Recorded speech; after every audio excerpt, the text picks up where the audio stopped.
Bring me! Letrang R.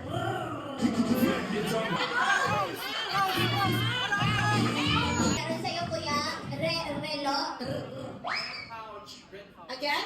Red pouch. Kung hindi lang maganda yung pagkakasabi ng red pouch, hindi tatanggapin yun. 3 letters in Tagalog. Tagalog.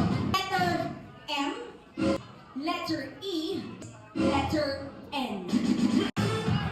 Tagalog dapat yan, ha? E at saka N. Wait lang. Ay! Go, go, go! And suka ka ng consolation dito. Tingnan niyo yung isa ko, nababaliw na kakano. Mami! Mami, may consolation na. Tingnan mo, nabuwang na ulay. Sige pa pag itagyan mo na. Nakonsensya ko ba? Okay. Okay. What's your letter M? Tandaan, dapat Tagalog. M is Bidyas. pasok. Ano ang E? Ilong. E. Ilong. Elong, elong, elong.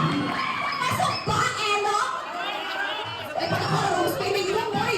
Ano yung N? Ano yung N? Nanay. Imagine ang dress ka, dinanay ka, ha? Sige. Oh, that's his answer. Now, inimend natin kasi unfair yung N at ilong, elong. Tingnan ka, sir. Tingnan natin kung, tingnan kayo, sir, kung sino yung mas convincing. What's your letter M, Tagalog? It's? Merienda. Right? Ano yung letter E? Aeroplano. Again? Aeroplano papel. Aeroplano po, Ben.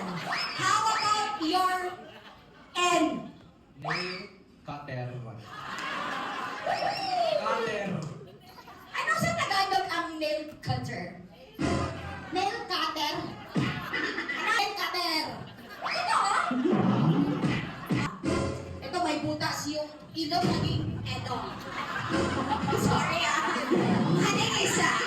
Pasok yung dalawa, kaso yung N, nail cutter naging nail cutter. Just to make it Pinoy. Rihan mo ni sila buslot, ma'am. Sa mga dugangan na lang. Dugangan na lang. Both of you will receive 500. Ayun!